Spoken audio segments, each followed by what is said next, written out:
We are 18 days out from opening day. John and Jim with you on the wrap-up show, and the Padres, Jim, are fully all in on 2025. This from Ken Rosenthal today. Padres general manager A.J. Preller, who has entertained conversations on Dylan Cease and Michael King, prefers to keep his team together, sources say. So that's not definitive, and there are 18 days, and things can change once you get into a season as well. But Dylan Cease and Michael King and Luis Ariz, and if you had, hopes of this team replicating what they did a year ago, you're going to need guys like Dylan Cease, Michael King, and Luis Ariz, and others. So John and Jim with you here on the wrap-up show. I'll be with you for the next hour.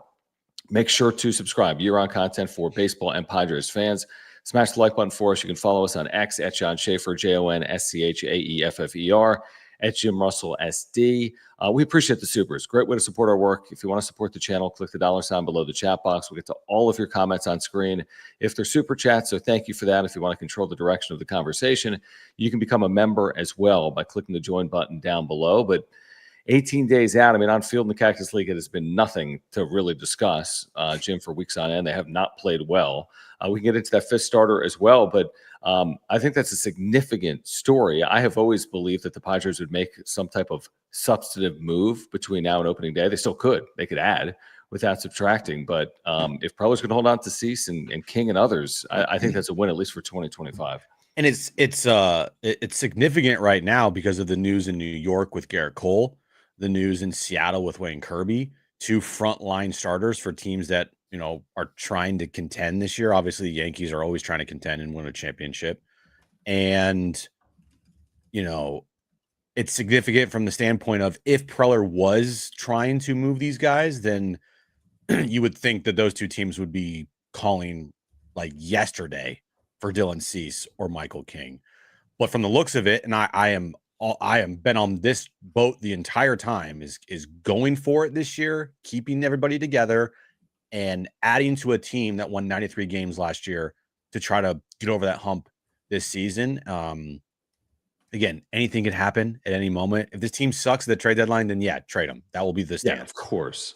But going into this season, if in the next couple of weeks there is some type of change of heart from AJ Preller or whatever in the organization, they do trade Dylan Cease, I will be livid because I would not want that.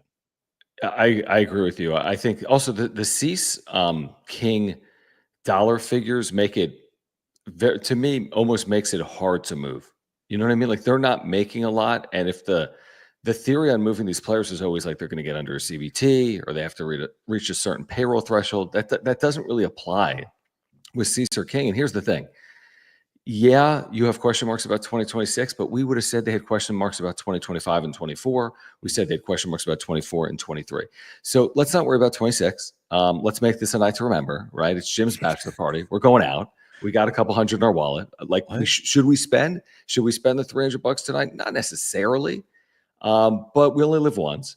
So 2025 is like, you just won 93 games. Like, there's no reason not to put yourself in a position where you can get back in that spot. I don't think it's going to be easy even with this roster, truthfully. But I just don't want to see selling off parts this late. I think Padres fans have earned the right to see this thing through the way this team has drawn over the last 4 or 5 years. And I don't know what the other side looks like, Jim. I don't know if this is a playoff team, if this is a team that can vie in this division, if they can beat a team like Los Angeles, if you get them into another series in the postseason. That's a whole nother conversation. But I'd at least like to see the possibility of watching it play out, because Cease and King are freaking good. Like, they had good years. And if they stay healthy, there's no excuse for them not to have good years and help lead the way.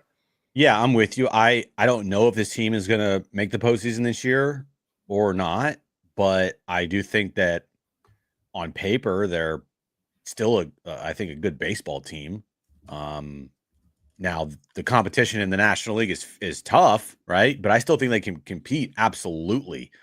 They can compete. They have the right pieces to compete. Now it's all about what do the others do, and do they get contributions from guys that they were not expecting any contributions from, because that's what all good teams have is somebody kind of outperforming expectations, or you just have a couple guys go off and then everyone else is like, pretty solid for you, right? So, health obviously is a big thing. Having contributions from guys that you might not expect to have contributions from stepping up. You need your star players to perform, and you do also need a little bit of luck. But they have the roster that can do all that. Mm-hmm. Like, they had some pretty big losses in the offseason. And it's still TBD on if those players are going to be, what are they going to be replaced with?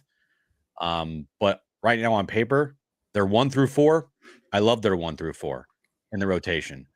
I love the top 4 in their batting order. Right? I I like the back end of their bullpen. I really do, and I think Mike Schilt has shown that he is a winning manager, and can guide teams, even though if they do have issues at the start of the season, he can get them through that, and they come out on their side looking better for it. So trading Dylan Cease or Michael King at this point in time, because you might have a couple teams that are very desperate for pitching, I think would be the complete wrong move. And it sounds like that Pillar's not going to even entertain it, which is nice because you have a chance to win this year. And that's the whole point, is to compete. You trade Dylan Cease or Michael King now with a couple weeks remaining before the start of the season, then everybody will be fucking livid. And I think rightfully so. What we have forgotten a little bit this offseason, I mean, you and I spend so much time on this, every day, essentially on John and Jim, and then every week on the wrap-up show. What we do forget is, like, they have a lot that they're just bringing to the table from 2024, despite their inactivity in the offseason. And it was inactivity. Like, they didn't add Blake Snell. Truth, they didn't add Roki Sasaki. That was super disappointing. The Sasaki part of it, Snell wasn't. And there's all these examples of what other teams around baseball have done. But what the Padres have is, they have, like you had brought up, your 1 through 4 rotation, your 1 through 4 in your lineup. It's a real core. Now, it's not maybe a core that's going to be with you for 3 to 5 years because King cease, because Arise, because of all kinds of factors. I mean, we don't know what happens with Xander Bogaerts on the other side of a down year if he has one in year 3. So, but I guess the point being that there is a lot back from last year. Not the entirety of it, but of course it's not the entirety of it. And yeah, there are some teams that improved on the roster from last year. That's true. Mm-hmm. I don't know if the Padres would be in that camp. But it's not like the thing's been completely torn down, and everything we saw with the 93 win team, you can't even entertain as a possibility. I think it's going to be harder to win 93 games. I thought they caught lightning in a bottle last year in the second half. They'd never played over 50 games in the history of the franchise like they played over those 50 games in August and September, but they don't have to win 93 games. I mean, they might be able to get this thing done in the 80s and still be a viable threat in the postseason if they're playing well or healthy at the right time. I'm not worried about the division right now. I mean, I'd love to be worried about the division once we get going. If they start 10-3, but I can't worry about the division right now. I can only hope that AJ Preller has enough within that ownership to put him in a position where he could make the moves necessary in July if this team was good, to go bolster it like he did in 2024. Like, that to me is a critical piece of it. If you are good, can you go from good to great in July? Because he basically did that with the team last year with the additions. Well, realistically here, we got 3 spots and we got 4 teams for those 3 spots. Okay. Padres, D-backs, Phillies, Mets, and then, or the Braves and Phillies, or the Braves, Mets, whatever team doesn't win the East will be competing for a wild card spot, right? So I would throw the Giants in there, definitely. Giants could be, maybe it's a stretch, but I think 80 yeah, something wins is reasonable. they could be a thorn in some sides of some teams, but I mean, realistically, I don't think the Giants are a playoff team right now. I just don't. I do think the D-backs, the Padres, Mets, Phillies, Braves, Dodgers, Cubs, those are the teams that will be competing for the 6 wild card spots, or the 6 playoff spots in the National League. And that's 7 teams. So, one will get left out, and maybe another team emerges, right? Maybe the Cardinals have a bounce back year or something. I don't think that's going to happen. Maybe the Giants do have a breakout season, right? And they're, I don't know, but Pittsburgh is good for the first time ever, right? Yeah, you know what I mean? So, yeah, that's how I view the National League right now. And so keeping these guys on the team, Cease and King, Yeah, that's the smart play. It's the smart play. I'm glad that's going to happen. Knock on wood, right? And going forward, that's the competition. D-backs, Braves, Mets, Phillies. That's the Yeah, I competition agree for with the that. Padres. I mean, I agree. I think a team could emerge. I would say this too. If you're John Seidler, like this is not the time to be rocking the boat. The PR campaign already hasn't been a positive. It's not been a net positive. Now you're still going to you're going to overcome it. You're going to draw. There's a lot of optimism around the organization. There's still the center of the sports universe in San Diego, for example. But my first move. So I've been chairman for 30 days, right? Ben Fadden like has a calendar that checks the days that he's been chairman. You think it's in He's his room? He's literally like X. They're done. he's X, literally been right? chairman for 31 days. And you're telling me between now and March 27th, I'm trading Dylan Cease. So my first act as ownership is to trade off a guy that is capable of winning a Cy Young in 2025, just like Juan Soto was capable of winning an MVP, for example, in 2024. To me, it doesn't make any sense from a PR perspective, even if you do think it makes you better in 2025 and beyond. So that's another reason for me to like burn the ships, so to speak. Like, no, everyone in here is in here. Now, if I can make my team better and keep Season King, if I could sign a free agent, if they have money, if there's something they can do to take on money, make a trade that makes them better without eliminating Caesar King or whomever else, I'm all for it. But if I'm John Seidler, my first move is, let me tell you about the Luis Ariz and Dylan Cease trade. I mean, give me a break. I couldn't even imagine how that would be received. Yeah, it's not going to happen. It's not going to happen. It won't happen. I don't think it's going to happen. I mean, never say never, right? There's still always a percentage chance of something happening, especially with AJ Preller. But I feel like we're too far into spring training now where all of a sudden Preller, he's like, you know what, guys? Our Cactus League has been shit. We really got to shake things up. Yeah. I mean, their Cactus League has been shit, but who cares? Right. I mean, they're the worst team in Cactus League. It's just, they're awful. But like Cactus League history. Well, let's transition for a moment from what is still to be determined here. I think what's more likely is that they have the 4 starters in the rotation we've talked about, and the 5th is to be determined, and it's been playing out over the last 3 weeks. And you have Stephen Kolek, who's been stretched out, and you have Kyle Hart, who they signed from overseas, and you have someone like Matt Waldron, who allowed 6 runs here today, and it's not going to occupy the 5th spot in the rotation to start the year, you wouldn't think, based on how last year ended and how this spring is going.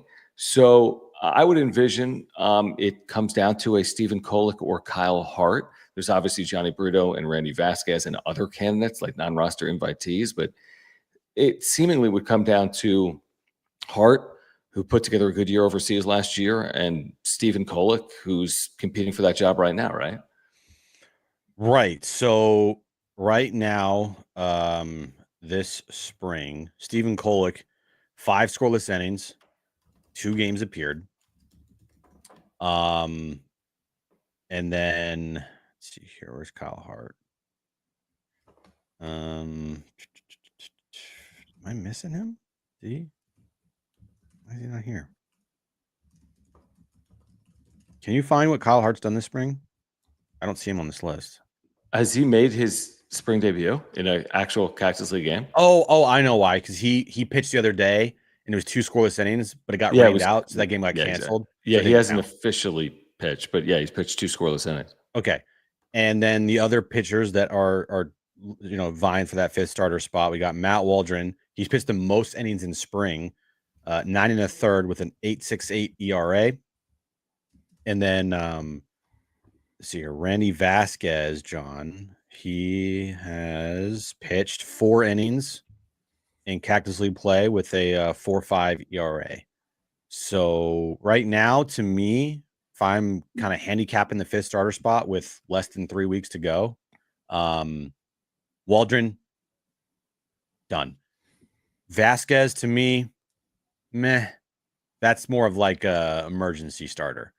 I think it's between Stephen Kolek and Kyle Hart. I really do. And I think Stephen Kolek's going to emerge, and he's going to be this team's 5th starter coming out of camp.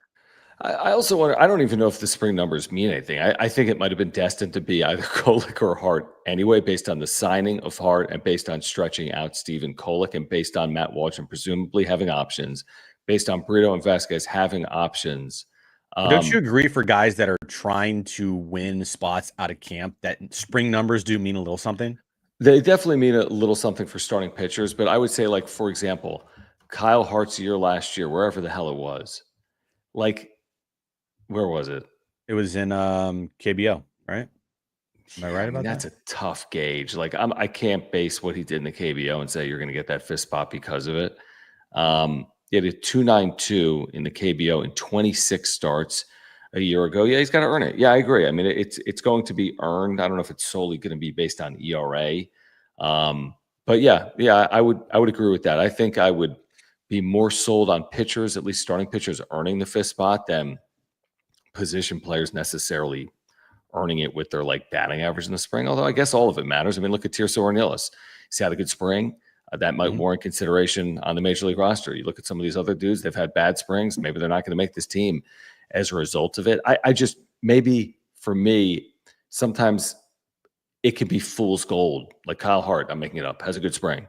Or Stephen Kolek has a bad spring. I'm making it up. And then all of a sudden they're elevated to this spot. And now you expect those numbers to continue. Same thing with position players. But whatever. It's not like if you get the fifth starter job, you're going to necessarily make 20 starts. I mean, if you make 3 poor starts, that'll go to someone else probably by the end of April. Absolutely. I mean, you could have an amazing spring as a fringe guy, make the team, Yep. and it's like, this ain't like spring, Yep, you know? definitely. But I do think coming out of camp, their 5-man rotation will be Cease, King, Darvish, Pivetta, Kolek. I'm calling it right now. Yeah, I could see it. And if I'm wrong, I'm wrong, but I don't see how they can possibly, after what Matt Waldron has done this spring, be like, yeah, you've earned the fifth starter spot. I just don't. Again, knuckleballers are always so tricky. And by tricky, I mean never reliable. Like one day or 2 weeks, they might have a great knuckleball going. But when you lose it, you lose it. And the thing is with the knuckleball is you don't have control over it. It has a life of its own. That's why you never see knuckleballers in the big leagues. So to me, Matt Waldron, sorry, but you're not making this team. Randy Vasquez, sorry, probably not making this team either. I could see Kyle Hart being a guy out of the bullpen for this team, maybe to start this season. And I think Stephen Kolek is going to get that fifth starter spot for this team. I would say this. I wouldn't be surprised at all if it was Hart. I also wouldn't be shocked. I don't know, because the off days. I mean, I was thinking, if you use 6 because of like a Darvish age situation or just the desire to keep everyone healthy out of the gates, and they're pitching once a week as opposed to every 5th or 6th day, I don't think that would be shocking to me. Maybe not out of the gates, though, with some of the off days. But I wouldn't be surprised if Hart was the starter and Kolek was in the bullpen, or vice versa. Well, and you I have don't a think it's luxury overly here. impactful. The more impactful thing is your top 4 than the 5th spot. The issue is always going to be if they didn't sign Pivetta. If we were talking about Waldron and Vasquez and Kolek, and they were going to have to fill 2 spots in the rotation, that was always the issue. The fact that it's only 1 spot in the rotation, I don't think Padres fans should lose sleep over it, because I think the Padres are better off than most with the rotation if it's healthy. Cease, King, Darvish, Pivetta.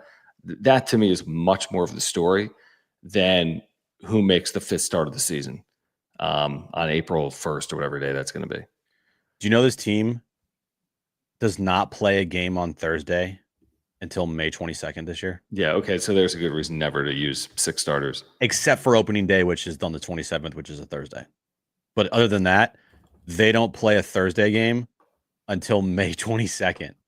So they have 1, 2, 3, 4, 5, 6, 7 straight Thursdays off to start the year, other than opening day. Yeah, so they don't need a 6-man rotation. That's the luxury that a team like, not that it always comes back to the Dodgers, but that's the luxury the Dodgers have. They can pitch their starters once a week for forever, keep them fresher. The innings will be down. I don't know how much of a factor it'll be. I mean, King was good with his workload. Cease was good with his workload. If there's a concern I have on workload, it's you, Darvish, because he's not getting younger. And now he wasn't hurt, Jim, as we know last year, but he's dealt with injuries throughout his time with the Padres. Thankfully, not significant season-ending shutdown injuries, but the personal reasons last year. I mean, he just hasn't thrown a lot of innings. Right. So that's the one pitcher in there that I'd be concerned about, expecting 187 innings from him this year. Did you know that the Padres, 1, 2, 3. The Padres play on Thursday 9 times this year, and that's it. That's crazy. 9 times. I mean, if you want to count opening day, okay, go for it. But other than opening day, 8 times for the rest of the year, they'll play on a Thursday. In 6 months? In 6 months, they only play on a Thursday 8 times all year long. It's weird. I mean, again, baseball pushed up their season to March. They've added about 6 days to the regular season schedule, and they're all off days. So, they've added those off days in there for like health and safety and travel. I mean, we talk about it all the time, Jim. I mean, they'll never play a night game to wrap a series anymore. There's so many off days after travel. Now, I don't even know how they play 162 with all the off days. Truly, it feels like there's a lot of off days in there to still somehow manage to get 162 in between March 27th and the end of September. Well, it's because, they have 5 games in March. Yeah, it's a lot. Yeah, it's a good point. So that gets you started. That like never happens. It's like maybe 1 or 2. In the history of this, no, you're right. March 27th. What the hell is that so early? It's like it went from March 30th to March 29th to March. Right. Yeah. So don't the Dodgers and Cubs play like in a week? Yeah, isn't it? When is it, guys? 14th, 15th, 16th in there? Probably in less than a week.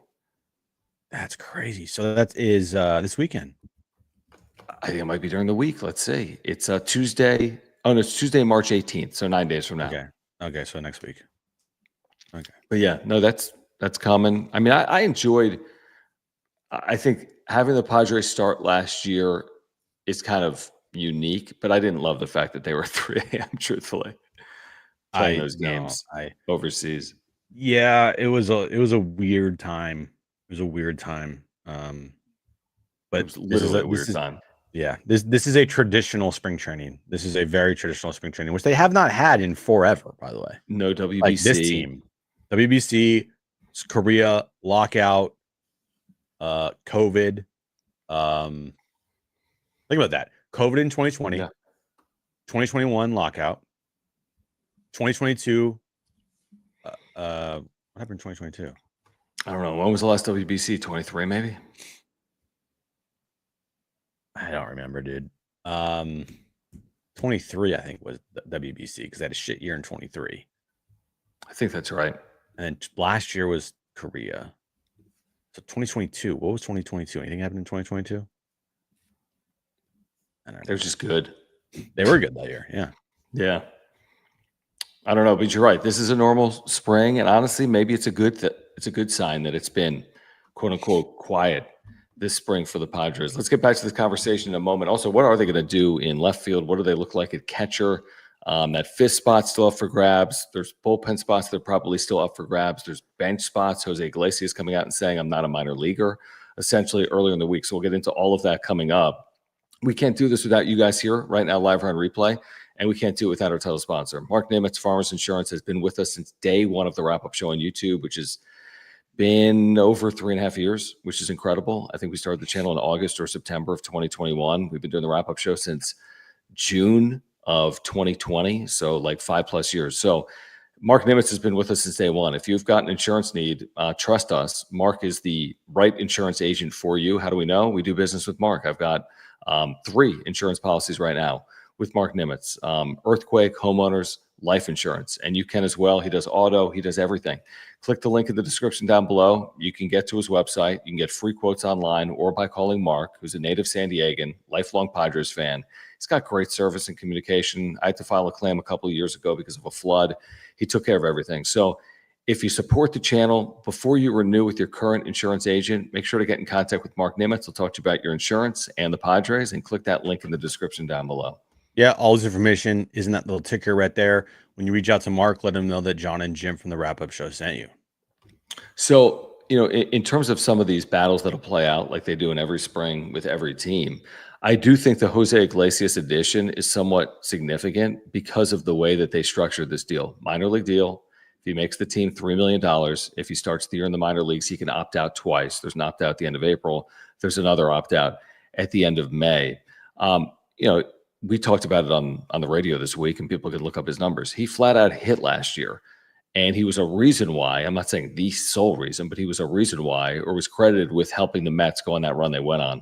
In the second half, they eventually got to the NLCS. Veteran middle infielder. Preller signs. If he makes the team, he's actually making good money by Padres standards, at least this offseason. He then says, Jim, as we heard, that he doesn't fancy himself as a minor leaguer at this point in his career. I'm just putting 2 and 2 together. Preller signs him in camp. He says that. He's owed $3 million if he makes the team. I see that as a priority maybe for the Padres. I think there's a good chance he makes the team. I think he absolutely will make the team. If I'm looking at the bench right now, so you got what, 5 position players on the bench? We always go through this. It's kind of 4 with the DH because it's 9 position players in the lineup. And then 4 on the bench. That gets to 13. All right. 13 pitchers, 13 position players, 4 on the bench. Yeah. You'll get a catcher.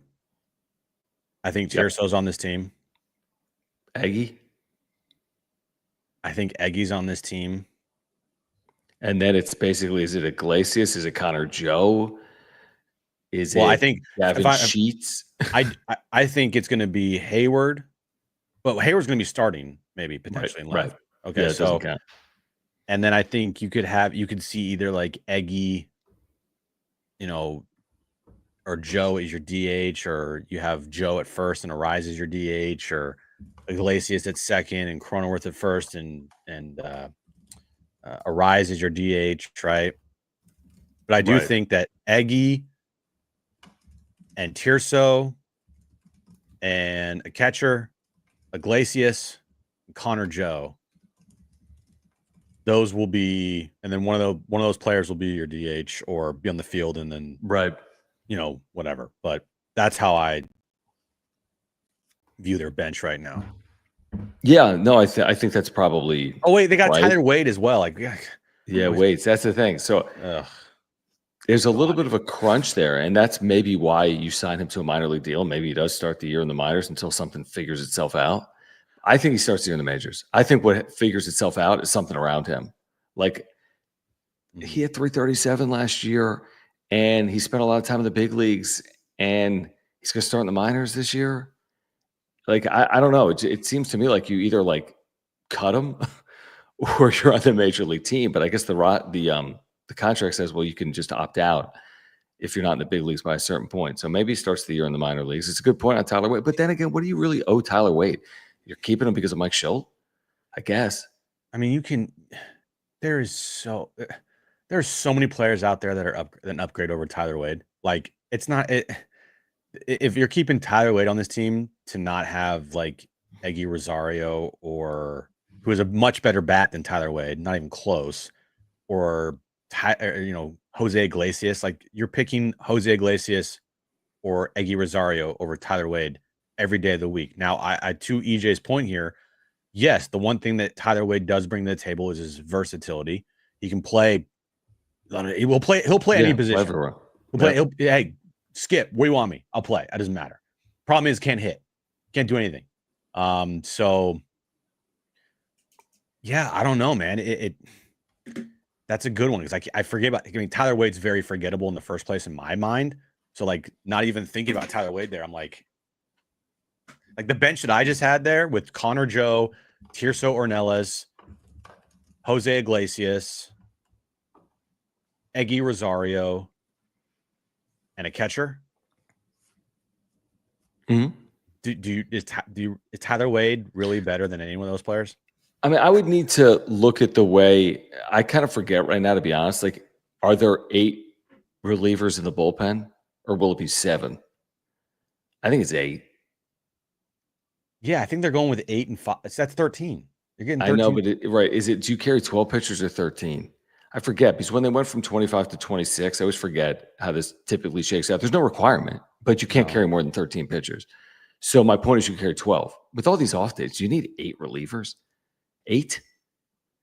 I mean, probably to start the year you do, these guys aren't stretched out. So yeah, because of that, to start the year, you'll have your 8 relievers, which means you'll have 4 bench pieces, which means there's a roster crunch. I mean, there's a huge crunch with this team. They brought in, everyone's got a non-roster invite. I mean, there's veterans everywhere. You got Yuli Gurriel here. You got Gavin Sheets. Everyone thinks they're probably making this team. And half of the guys, there's like 9 position players in 4 spots. And I'm not going to be surprised if something interesting happens as a result of that. And they're like, hey, we guarantee Tyler Wade $900,000. Sorry. Now, that's not going to happen because of Schill. Not because of the front office, but because of Mike Schill. Mike Schill will get the call on the 26th man on this team. I promise you that. And it's going to be Tyler Wade. Yeah. And so, I mean, he's everyone's favorite player on the team. Everyone fucking loves Tyler Wade. I mean, again, does he do certain things? That's fine. But again, am I going to bend over backwards to put him on my team over a guy that hit 350 last year? Probably not. Like, he brings versatility. Yep. But if I'm asking versatility or a bat, which one am I choosing? I'm choosing a bat every day of the week. Especially with that bench. Like, is that the type of bench that stokes fear no in opponents in terms of you got like, and now again, I'm not saying Jose Iglesias is that guy either. Make no mistake. No. Like they don't have that guy. Correct me if I'm wrong. I mean, I think Aggie's a good offensive weapon is my guess. Like he's a plus bat in their system theoretically. But like they're not going to have that guy coming off the bench that's going to freaking just stoke fear into the opposition and is going to run into balls left and right off their bench. No, but the one thing that Eggy Rosario does bring to the table is he can hit lefties. Yes. And correct. He has proven that he can hit lefties at a pretty good clip. Tyler Wade can't hit anybody. Like nobody. There was not one moment last year that I thought that Tyler Wade brought anything to the table. There were more moments last year where Tyler Wade cost his team than helped his team.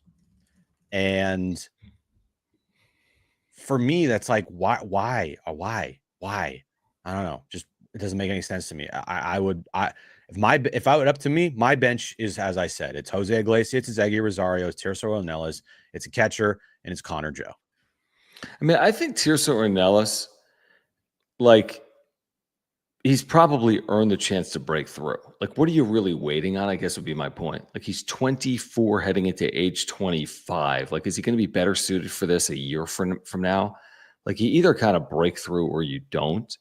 Now, is he going to be given an everyday shot if it doesn't work out with like Hayward and left? Would you rather start him in the minors, give him consistency of ABs, than watch Hayward fall on his face? I'm making it up. If that were to happen, I'd love to see him hit. But if he doesn't hit, is that then when Tirso becomes more of like an everyday, regular at that point? Well, we were led to believe that they'd platoon left field. And I don't know if that's going to be the case or not. Without Tirso on this team, who are your true outfielders that you would have on your bench? Good point. Well, they're playing Eggy in the outfield right now. Okay, well. And Wade's like your backup center fielder. I just much rather would have a actual outfielder on my bench than a Eggy Rosario and then put him in left field or something, and all of a sudden he misplays a fly ball. Yeah. I think Eggy can play multiple positions. Well, he definitely can play third base. Okay. He can be your DH. And then in a pinch, he can play outfield. Tirso can play 2 spots in the outfield. All right. Jose Iglesias can play multiple spots in the diamond. All right. Along with Jake Cronenworth, if something happens to Xander or whatever, you do have multiple pieces that can be shortstop. This team is littered with them. All right. You have Cronenworth, Connor Joe, and Luis Ariz all can play first base for you. All right. And if you were looking at your DH, if you don't want to have Ariz in the field, then Ariz is your DH and Connor Joe is your first baseman, or Cronenworth's your first baseman with Iglesias at second. So, like, where does Tyler Wade fit in that equation? He doesn't fit anywhere. I think that the signing of Jose Iglesias, right? If I'm Tyler Wade, I'm like, oh shit. I mean, it might say oh shit. It might signal oh shit by the end of April or end of May, and it could signal oh shit by March 27th. Maybe it's possible. And again, I'm with you. He's likely on the team because of Schilt, dude. Yeah, Schilt has like pictures of Tyler Wade in his office, probably. Like, he's gonna make the team. Why?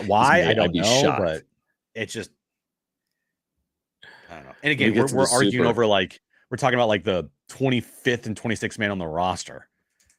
So let's get to the first super of the night, guys. We appreciate your support of the channel. If you haven't subscribed, we're here for you in season, out of season, and we're weeks away from the start of the year.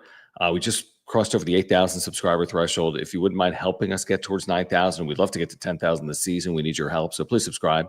You're on content for baseball fans. Smash the like button for us. Follow us on X at John Schaefer, at Jim Russell SD. If you support the channel and our work, consider a super chat like this one from JD's Third. Just click the $ below the chat box. He says, can we make the playoffs if we finish third in the division? And the simple answer is yes. Now you'd have one, let's say one in the NL East, right? One wild card's in the NL East out of that Atlanta, Philadelphia, Mets, whatever dynamic. Right. And then there's still two others up for grabs. Like, could that go to Arizona and San Diego? Sure. Could it go to the third team in the NL East if it's Atlanta and Philly and New York? Sure. But yeah, is it possible to finish third in the division and get a wild card? Yeah, it's absolutely possible. Because you're going to have to beat out, let's just say, I'm just making it up. Say the Mets win the East. Okay. Well, Atlanta is getting back Ronald Acuna and Spencer Strider this year. Yep. Okay. That's right. And they just added George from Profar. Now, he had a nasty fall. He had a nasty fall, but they said that he's expected to be ready for opening day. And yeah, I kind of hope he is, man. We're starting with the Braves. Like, I don't want to miss that, Now, Philly didn't do a lot in the offseason, but they still have a pretty baller lineup. They still have Wheeler and Nola at the top of their rotation. Kind of like San Diego, truthfully. They just have good pieces. Yeah. Did they sign a closer? I forget. Or did they trade for one? I have no idea what they did. I have no idea. I feel like they might have, just because that was a big issue for them this offseason. I don't know if they did or not. I forget. I don't know what they did this offseason. I have no clue. Well, anyway, and the Mets have, Soto. They brought back Alonso, right? Their pitching still is kind of a little bit of question mark, but that team's gonna be fired up with Juan Soto on it now. Yeah, I mean, it's gonna be a dogfight in the East, right? It's gonna, like, the East to me now is the best division in all of baseball, and potentially one of those teams could be left out, or all three of them could be in. National League West too, with the addition of oh man, I'm blanking on his name, to Arizona. Who did they sign? I'm literally drawing a blank. With Arizona, the big signing was starting pitching. Corbin Burns. Corbin Burns, yeah. Yeah, they signed Corbin Burns, and then the Dodgers did what the Dodgers did. I mean, the Giants, they signed Willie Adames, but still, I mean, that's could be pesky. So, like, yeah, it is. You can finish third in the division, but look what happened last year. The D-backs finished third in the division. They won 89 games. They missed the postseason. So that's correct. Which is crazy, man. Yeah, that's actually, when you put it that way, that's really, I can't believe that happened. Remember in the first half of the year, we thought like 84 wins would be enough, and by the second half of the team, every team started winning. No one lost. Everyone just won every game. Yeah, wild.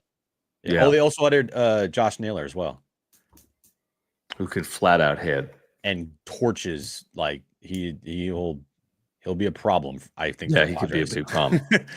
Yeah. I mean, I think the National League is, I mean, it's good enough. I mean, look at what the Mets have spent this offseason. Look the way the Phillies and Braves have invested. We know about the Dodgers. I think Arizona and San Francisco are trying, and I think San Diego's trying. And then there's the Central, and who knows? I mean, the Central sometimes has teams pop up. Mm-hmm. I mean, Milwaukee wins in spite of not spending. St. Louis traditionally is going to win. So, I mean, the Chicago Cubs obviously are capable of winning. So, there's no foregone conclusion here. Even if with your simplification of it, 7 teams for 6 spots is no foregone conclusion. They're not going to create so much separation, it would be my guess, that they would be comfortably, I'm not going to feel as if they're comfortably in until well into the year, would be my speculation. I hope to be wrong there. But my guess would be, now last year they did it to their credit with that second half run. We weren't waiting until the last day of the year, right? We had a good feel. I mean, everything they touched was working over that like 2-month stretch. So you had a really good feeling at some point. Maybe that happens again. But no, there's no foregone conclusion here. And that trade deadline will be important if they're in it. They won't automatically be in the postseason by the trade deadline. So, I mean, yeah, I think, again, if you cross your fingers, you just hope that they're in a position to get to the postseason in the final couple of weeks of the year. And this thing won't truly start until this thing, I feel like, won't truly kick it into gear until the trade deadline. And you just got to make sure that you're in a good spot by then and you're not like 9 games out of a playoff spot, No, something at that point crazy. it'll be over. Yeah. But like, even if they're 500, there still could be a chance at the deadline that they're 8-9 games out, depending on what all these other teams that I talked about do. So you have to stay within striking distance, like no more than 4 or 5 games. Yeah, I wouldn't feel good. I'm not going to feel either. good if they're 4 games out of a postseason spot. I mean, not to say they couldn't make the postseason. I just wouldn't feel good about making acquisitions. Here's the problem: it's a risk reward organizational strategy. They might add, but they wouldn't add the same way if they were 4 up as opposed to 4 back. Right. Like you're and 4 up, you're adding Tanner Scott. You're 4 Yeah. back, you're adding some freaking 41-year-old starter. I'm just very curious and interested to see how this team starts off this year. Like, are they going to start off slow? Or are they going to start off hot? Or are they going to be one of those just like win 2, lose 1, win 1, lose 3? You know what I mean? Like just back and forth, and then put it on Manny, man. If just Manny's look up healthy, 500. I want to see Manny get off to the fast start because he didn't last year and hasn't a lot in a Padres uniform. And if he's Mr. I'm this far removed from the elbow injury, like now is the time to start a season fast because you're not getting younger. Like this is the prime year to hit 316 in the first month of the season with 7 home runs. Like that's something of significance for Manny Machado. He often doesn't hit for power early. He often struggles for average early. Like go hit out of the gates and get this team off to a decent start. That to me would be like the ideal scenario. Forget about everything else. All of it's going to matter. Starting pitching, Tatis, everything, Bogarts. But if you just told me that Machado hits for a month and hits for a little bit of power, I'd be like, all right, I feel like they've hit the ground running and are probably playing pretty well a month into the season if Machado is capable of leading the way. Absolutely. Like go out and start hot and put together a vintage Manny season because you're not going to have many opportunities to be able to do that while you are at this age, obviously, and probably feel as good as you do right now. Yep, 100%. All right, let's get back to this conversation. We do want to remind our viewers about our friends at Mova Globes. Maybe you're looking to pick something up for opening day. These are great, great products and keepsakes. So these globes spin automatically with artificial or natural light. This company is based in San Diego, and all teams are officially licensed by Major League Baseball. They have all 30 of them, including the Padres, but maybe your sister lives in Chicago and is a Cubs fan, or your brother grew up a Seattle Mariners fan, whatever it is, right? They have it for all 30 teams. In addition to the baseball globes, they also have world globes, planetary globes, and more. Great, great company. If you use promo code, the promo code is PWS10. I want to make sure to have it right. The promo code is PWS10. You're going to get 10% off. So click the link in the description down below. The promo code is PWS10. Use that promo code. You're going to get 10% off. And you can have these by opening day. These are great keepsakes, great birthday ideas, great for a loved one, awesome home office or work office item. They spin all day long. Mine spins all day long in the sun on my kitchen table here. So pick them up. It's a great, great item. Happy to have Mova Globes back with us here in 2025. Yeah, pick up a Mobile Globe today. The season's right around the corner. It's great for a desk at work. It's great for a bookshelf at home. It's great for just a present in general. Use our promo code in the description down below. Pick one up before opening day and get ready for Padres baseball. All right, promo code PWS10. Click that link in the description down below. Promo code PWS10. Look at that thing, Jim. Brown. I see gold, it, John. SD. I see it. Padres. Pretty cool. Really cool. It. Otherwise, we talk to Kevin Acee 3 times a week, and we've been talking about this catcher situation because they've got 3, but they're going to carry 2 when it comes to Campy and Diaz, who they gave money to, and Maldonado, who's a veteran who spent a lot of time in the major leagues. So there's a crunch there. I don't know. Do we know where they're leaning? What did Kevin say in terms of his expectation for the 2 catchers to start the year? Well, Kevin said that Schulte loves Maldonado's defense. Even though you were saying the advanced analytics don't check out as recently as like last year for his defense. Last year, dude was awful. Now, 2 years ago, he was really good. But we all know in sports, when you lose it, you lose it. And this dude is not 26, he's 38. Now, maybe last year was just a down year for him. I don't know. Maybe he does, maybe he's more closer to the guy 2 years ago than he is last year. But again, the age becomes the problem there, right? Exactly. So one thing is, dude can't hit. Me, like literally, this is not just me joking like I was like a lot with Tyler Wade. The guy can't hit. You thought Austin Hedges was bad? This guy makes Austin Hedges look like Barry Bonds. All right. This guy is awful at the plate. Awful. And if they're okay with the dude hitting closer to 100 than 200, then so be it. But I think that's a mistake. Now, I think that this is the weakest position on this team at this moment in time. Could be proven wrong, like last year with Kyle Higashioka. And we all love that, right? But right now, going into the season, to me, this is a more concerning position than left field. I really think that, because they can't be seen to he just can't get the confidence of the team to back him. Martin Maldonado can't hit a baseball if his life depended on it. And Elias Diaz, I mean, there's a reason why he got cut last year. So of those three dudes, two of them are going to make the team. And I don't know, man. I'm concerned about the catching position. Because it is such an important position. Now, Campy did play a lot last year, but then for some reason, and Higgy had a lot to do with it, but he just was like shunned to the minors, like never to be seen from again. I mean, he wasn't even on the postseason roster, and he caught a lot of games last year. He's changed his batting stance how many times?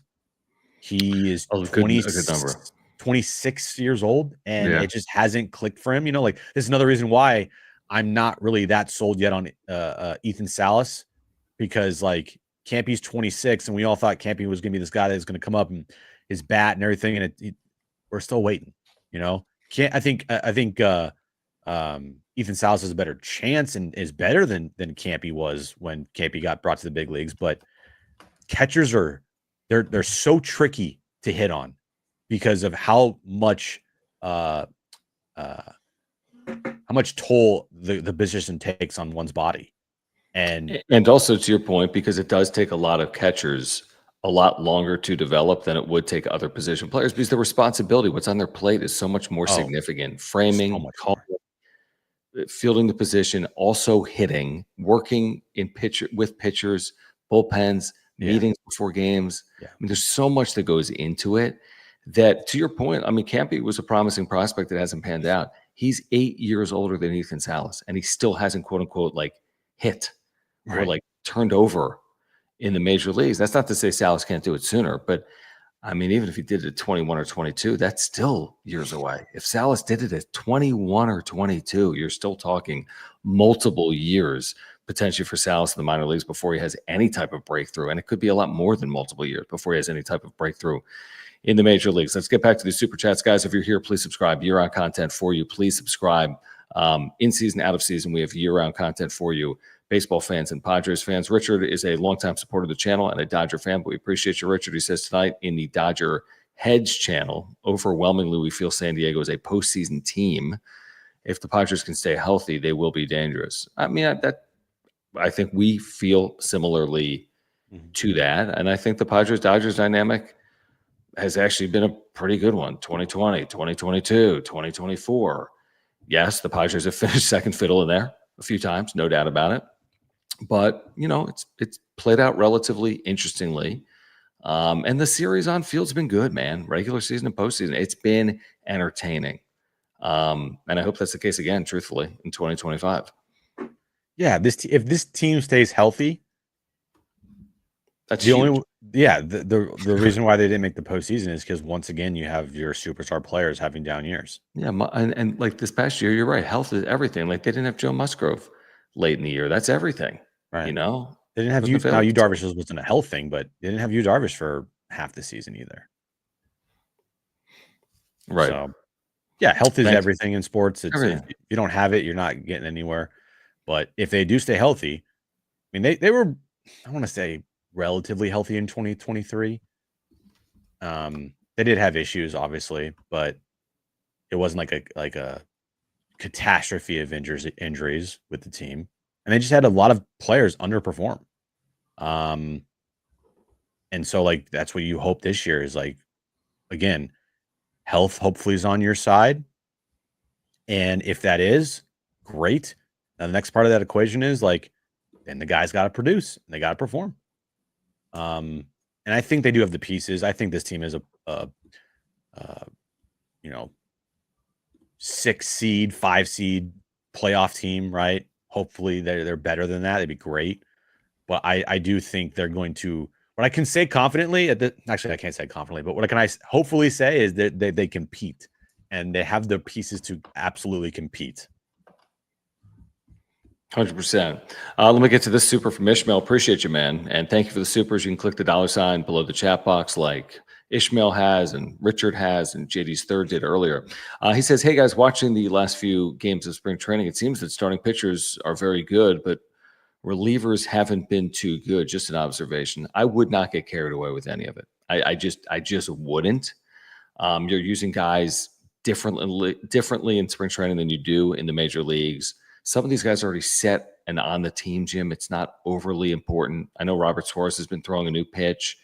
Some of these jobs have already been earned, so I'm not overly concerned about results. I'm really not. And I know the results haven't been good, and I don't know what the relievers have truly looked like, honestly, but I'm more concerned about their health than whatever the numbers are right now. I know Suarez had an inning where he allowed 4 runs earlier this spring. I'm not overly concerned about. I think they have a good bullpen, and I think they have a good rotation. How good will play out over the course of the regular season, but I don't think they're behind the 8 ball with the rotation or their bullpen heading into the year. Yeah, I think if you look at the box scores, and again, spring training box scores, but to your point, Ishmael, yeah, the starters have looked pretty decent, especially Nick Pivetta. I think, Dylan Cease and Michael King looked really good. Yu Darvish has looked good. It's the pitchers that you have no clue who these guys are that are giving up 6-7 runs, right? Like, who the hell is this guy? Yep. And those are the dudes that are giving up a bunch of runs. It's not like you're seeing Jason Adam go out there and Jeremiah Estrada and Robert Suarez and those guys are getting lit up or whatnot. You're seeing a bunch of kind of randos with a couple guys mixed in there that are fighting for a spot in the rotation. But you're not seeing Yuki Matsui go out there and give up 10 runs or whatnot. It's been a lot of players that probably won't be on this team this year. Yeah, exactly. Completely agree with that. So, yeah, I mean, I like the rotation, and I thought their bullpen last year was unbelievable. I thought their bullpen gave them a chance to shorten games in the postseason and win postseason series. Yeah. It just didn't. I mean, the bullpen unfortunately couldn't score in games 4, games 5. So they didn't put themselves in that position. But no, I'm not concerned about their bullpen. I guess what's my biggest concern, Jim, heading into the year? I'd say the potential lack of depth in their lineup. Like the top heaviness of the lineup. You better get production from 1 through 4 because you're not counting on it 5 through 9. So those nights when Toddy's 0 for 3 and Manny's 0 for 3 with a walk, you're going to need some serious production elsewhere. Right, in this baseball. So we know those nights are coming, unfortunately. So that's again, without Jerks and Profar, you don't have that depth that you enjoyed a year ago. Right. And every day that you have Martin Maldonado in the lineup, you're basically reverting back to when pitchers hit. So your lineup will definitely shrink. And that's why I'm like, this dude better be the fucking best defensive catcher you've ever seen in your entire life. I know. He better be throwing the ball to first and third with 2 hands. Never allow you better never allow a stolen base. Your frame rate better be fucking amazing. 99%. Yep. You better be picking balls left and right in the dirt. That's the thing is you have Martin Maldonado on this roster and he's playing and he's catching games and starting for you. He better be a defensive wizard behind the plate. Because if he's not, then it's a pointless act to have him on this team. And that's why, I think it's a long what we've been saying for the last 30 minutes, Tim has summed up. Yeah, catcher in left field. We have questions. Yep, Right. I do. And I think Yeah. Rich makes a good point. And Rich, thank you, by the way, for the wiffle ball bat for Jones for his 6th birthday. He told me about that at the Aztec game. And you're like, I can't take a bat inside. I'm like, I can't take this in. I can't bring a wiffle ball bat in, Rich. But Fletch took it back to the studio. So I'll give it to Jones tomorrow night after the show. So thank you, Rich. Appreciate it. Where's your gift for Jones? It's his birthday? It was Saturday. Oh. I guess your gift is an Aztec win. You're looking around. What do I have for Jones? Does he want a Pokemon card? No, he just said on the way to school the other day, someone had a Pokemon backpack. We're like, I'm like, oh, it's Pokemon. He's like, I don't like Pokemon. I'm like, yeah, me too. I tried to fool him and pretend like it was cool, but he was like, I'm not into it. He is your son. Oh my God. He's so me. He is so you. He loves the Aztecs. Get him like an Aztec bobblehead. When he's like 13, he's gonna be like, Dad, did you see the new Ken Palm update rankings? And you're like, oh, son. That'd be awesome, man. I can only be so lucky. Hey, Dad, can you get him for Christmas like a Ken Palm subscription? And he's like, this is all I wanted. Dude, no, he's good. He likes the Padres. He likes what I like, basically. So Ken Palm tofu and basketball and baseball. Yeah, I'll be like, do you want like? He's like so like turned off by the idea of eating meat. I'll like joke with him like, oh, do you want like a hot dog and a hamburger? And he's like, that's disgusting. I'm like, all right. All right, let's get back to this conversation in a moment. We do want to remind our viewers that we've got a great partnership with our friends at Underdog Fantasy. And if you use promo code PODSWRAP, click the link in the description down below. That's PADSWRAP. You're going to get a 50% deposit match up to $1,000. That's their best offer ever. Plus a free gimme pick. You can see it on screen right now. For example, you take the Greek Freak, Giannis. If he scores higher than a half-point Tuesday at Indiana, it seems likely, then you got one free winner in a pick'em. So you can pair that, for example, like if Giannis gets his 1 point and Jordan Poole scores higher than 22.5 points and Luka scores higher than 30.5 points and bam, you go higher or lower, scores higher or lower than 20.5 points, $10 pays $100. That pays 10 to 1. And they're giving you one of those picks. It's the best and easiest place to play fantasy sports. By the way, you can play across all sports. You can have an MLB play with an NBA play. You can couple an NFL play with a college football play and so on and so forth. Use promo code PODSWRAP. That's PADSWRAP. Promo code PODSWRAP. Get that 50% deposit match and also get the free gimme pick. Click that link in the description down below. Yeah, you can also scan the QR code right above my head. Promo code PODSWRAP. Download the Underdog Fantasy app right now. And as John laid out there beautifully, you could win some big time money if you just, take Giannis higher than a half a point. And then you just pick what you want, higher or lower on certain stats. And it's easy to play. It's fun to play. Win some big time money. But when you sign up, use our promo code PODSWRAP when you do it. All right. Late in the show, I do want to get to JD's third supers. Okay. Let's talk some bracketology, Jim. John, has UC San Diego done enough for net large? I don't know the answer to that. I think they may have if they lose in the final of the Big West to UC Irvine, but I don't know the answer to that. I would feel better if they just won the Big West. So if I was UC San Diego, I'd plan on winning their last 2 games in the Big West tournament because that's the path if I was UC San Diego. So I don't know. Then he's got a question for you, Jim. Did you see Barry Bonds on All the Smoke? Yeah, we played it on our show last week. What was all the? Oh, that was the podcast? You're like, he has a podcast. He doesn't even have a podcast. No, I thought he had a podcast, but he was on a podcast. Yeah, he was. Makes sense. I did see it, JD. I did. That's great. Ishmael, thank you for the super. He says, trade cease for assets, flip assets for Sandy Alcantara. Well, that would basically be a 3-team trade. I wouldn't do that unless I knew I could do something like that if I was AJ Preller. Now, the thing I like about Alcantara, obviously you want to Cy Young, but he's also coming off injury, is the controllable years. Like, so that's a really interesting point. Again, are you going to do that exact trade? I have no idea. But what I do like about if anyone ever said, hey, we're going to get rid of Dylan Cease, if someone told me I could get someone with multiple years of control, that's when I start to go down the path of, could I consider something like that? That's at least reasonable to me to consider if I can take a guy with 1 year of control and turn that into 2 or 3 years of control. That makes sense to me. Yeah, I could do that trade right now and it'll be the show, but not in real life. Yeah, because I don't think that trade probably exists in real life. No, I mean, it's a nice hypothetical, Ishmael, and trust me, if you were to maneuver, right, like the Marlins get a bunch of prospects and then like the Yankees get Dylan Cease and then the Padres get Sandy Alcantara, like, yeah, that'd be great, right? But that would never happen. I think when we talked about the Marlins situation the other day on John and Jim, they're not in a position to shed more payroll. They need to add payroll. Yeah, like literally they have to. Yeah. Yeah. So like trading one of their biggest payroll assets they have. I don't know if that's going to happen. I was reading today that a Sandy Alcantara trade is more likely to be had at the deadline than right now, because obviously the deadline you can get a freaking king's ransom if he's having a good season, right? Everyone needs pitching. Why the hell would you move him before the start of the year? I mean, you hate your fans that much that you'll go into the season by moving him? No, that is ridiculous. How about this? HBBBVVPP, whatever. Thank you for the super. Said he saw Jim's head at the San Diego State game. Well, I was wearing a hat, so it's kind of maybe hard. I was going to say, like, were you there?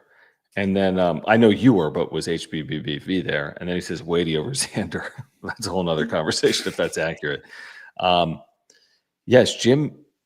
Again, this played out on John and Jim, but I'm like, don't go to this game. It's a must win for San Diego State. You're going to jinx it. But Jim came through. Not only did I come through, I came through in a big way, John. You're welcome. Convincingly. 19-point win. Although, you know, you were getting nervous when it got down to 14, weren't you? I was like, so here's what happened. So halftime, me and Aaron go up. We get pizza from the wood fire pizza truck. Yeah. So good. Yep. And then as we're walking down to the seats, second half's about to start, she's like, "Can I sit on the other side of you?" Because I felt a little claustrophobic, and I was like, "Yeah, it's fine." So I let her sit on the other side of me, and then I'm thinking to myself, 20, like 7, if not for this. I know, and I'm like, it's down to 14. I'm like, oh shit. I'm like, this might be I think I text you. I'm like, bro, if they lose this game, what if they lose this game? And then Nick Boyd hit that corner 3. Yeah, and then I felt like fine. And then Miles Heidi hits a 3, and you're like, there's no dude. Yeah. Like what the hell? And Miles, of course, I'm in the building when Miles Heidi has the best game of his life. Yeah, because the other day, like, if there's one Aztec you could get rid of for next year, who would it be? I'm like, I'm not touching that. No, I didn't say it that way. I said if you had to choose, like it's like either or, right? Like one Aztec has to go to keep the rest. Who would you pick? Right. And then you said Miles Heidi, who, by the way, but did you hear me on the radio? Because you texted in. I love how you're texting into the radio. Yeah, 17 for his last 17, right? He's 17 for his last 17 from the floor, I think, with a 3. He played incredible. He was so good. Like Aaron looked at me and she goes, "He's really good." And I'm like, this is the best game he's ever played in his life. He's playing well. Since Magoon's gone out, he's playing really well. Yeah. It's wild. What was I going to say? All right, let's do this again tomorrow on John and Jim, 2 to 6. So listen to John and Jim, San Diego Sports 760. If you haven't, by the way, for our viewers on the wrap-up show, if you haven't downloaded the iHeartRadio app, you can do it, and they now have presets. If you wouldn't mind putting San Diego Sports 760 in your presets, you can listen to live radio. It's right there on the iHeartRadio app. And then put John and Jim in your presets, and you can listen back to our hours of the show or our interviews. So Kevin Acee, whomever it is, Mike Farron, MLB Network, like whomever it is, you can listen to the hours and the interviews. So download the iHeartRadio app and then search for San Diego Sports 760. Search for John and Jim. Put us in your presets. We're on YouTube as well. Just search for John and Jim, JONANDJIM.